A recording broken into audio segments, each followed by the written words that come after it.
Si Pitung adalah tokoh legendaris dari Betawi, Jakarta, yang dikenal sebagai pahlawan rakyat pada masa penjajahan Belanda. Cerita tentang Si Pitung bukan hanya sekadar kisah seorang jagoan, tetapi juga simbol perlawanan terhadap ketidakadilan dan penindasan. Dengan kecerdikan, keberanian, dan keahliannya dalam silat, Si Pitung menjadi sosok yang disegani oleh rakyat maupun penjajah. Meskipun ada perdebatan tentang apakah Si Pitung adalah tokoh nyata atau hanya mitos, cerita-cerita tentangnya sangat populer di kalangan masyarakat Betawi. Ia digambarkan sebagai sosok yang pemberani dan memiliki kemampuan silat yang luar biasa.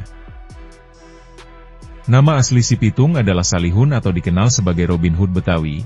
Lahir di Rawabelong, Jakarta Barat, sekitar akhir abad ke-19. Ia berasal dari keluarga sederhana yang hidup sebagai petani. Namun, kehidupan rakyat pada masa itu, penuh dengan penderitaan akibat pajak tinggi dan penindasan oleh pemerintah kolonial Belanda serta para tuan tanah. Si Pitung, yang memiliki jiwa pemberani dan rasa keadilan yang tinggi, tidak tinggal dia melihat penderitaan rakyat. Karena sejak kecil, Pitung sudah menunjukkan kecerdasan dan ketegasan, serta dididik oleh orang tuanya untuk selalu menolong sesama dan menegakkan keadilan. Selain belajar agama di pesantren, Pitung juga belajar ilmu bela diri silat dari seorang guru terkenal di daerah Betawi. Kepandaiannya dalam silat membuatnya dihormati, tetapi ia tetap rendah hati. Sosok Pitung digambarkan memiliki kekuatan fisik luar biasa dan ilmu bela diri yang mumpuni. Banyak cerita menyebutkan, ia juga menguasai ilmu kebal, sehingga sulit ditangkap oleh musuhnya. Ia diyakini memiliki jimat atau rajah yang membuat tubuhnya tidak bisa ditembus peluru atau senjata tajam. Selain itu, kemahirannya dalam silat dan strategi membuatnya selalu berhasil meloloskan diri dari kejaran polisi kolonial. Namun, kehebatannya ini bukan semata-mata karena ilmu gaib. Pitung juga dikenal sangat cerdik dan memiliki jaringan informasi yang luas. Ia selalu mengetahui gerak-gerik musuhnya dan pandai bersembunyi di antara masyarakat. Kisah perlawanan Pitung bermula ketika ia melihat rakyat di kampungnya diperas habis-habisan oleh para lintah darat dan polisi kolonial.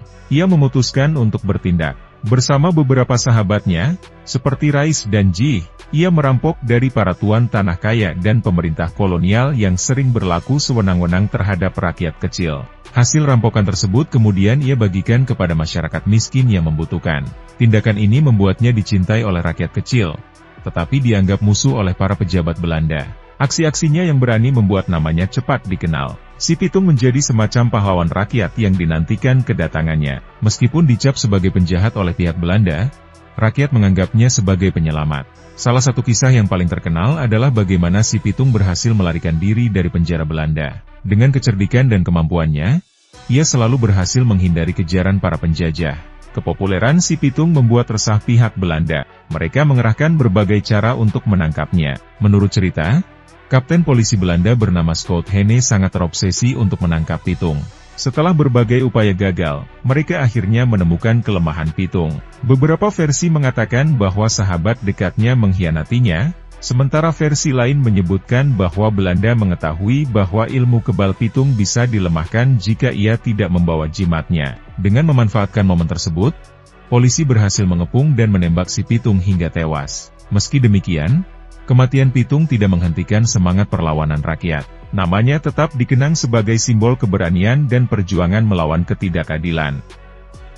Hingga kini, kisah Si Pitung masih hidup di tengah masyarakat Betawi. Banyak tempat di Jakarta yang mengabadikan namanya, seperti Kampung Pitung di Marunda, Jakarta Utara, yang konon merupakan salah satu tempat persembunyiannya. Kisahnya juga diangkat ke dalam berbagai media, mulai dari sandiwara, film, hingga buku cerita rakyat. Sosok Si Pitung mengajarkan bahwa keberanian, kecerdasan, dan keteguhan hati bisa menjadi senjata melawan ketidakadilan. Kisah Si Pitung mengandung banyak pesan moral yang relevan hingga saat ini. Beberapa nilai yang dapat diambil dari kisahnya antara lain, simbol perlawanan terhadap ketidakadilan. Ia menunjukkan bahwa setiap orang berhak mendapatkan keadilan, terlepas dari status sosial mereka. Keberanian untuk menghadapi penjajah menunjukkan pentingnya melawan penindasan dan ketidakadilan, bahkan dalam kondisi yang sulit sekalipun.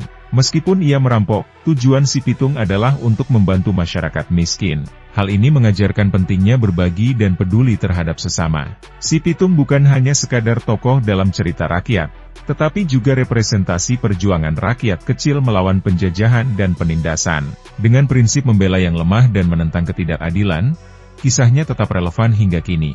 Semangat Si Pitung mengajarkan kita bahwa dalam menghadapi ketidakadilan, keberanian dan kepedulian terhadap sesama adalah kekuatan terbesar. Mari kita jaga warisan budaya ini, agar generasi mendatang tetap mengenal pahlawan lokal yang penuh dengan teladan. Terima kasih sudah ikut perjalanan seru bareng Urban Journey. Jangan lupa like, share, komen, dan subscribe biar nggak ketinggalan petualangan seru selanjutnya. Aktifkan lonceng, karena setiap tempat punya cerita, dan setiap perjalanan punya makna. Sampai ketemu di video berikutnya.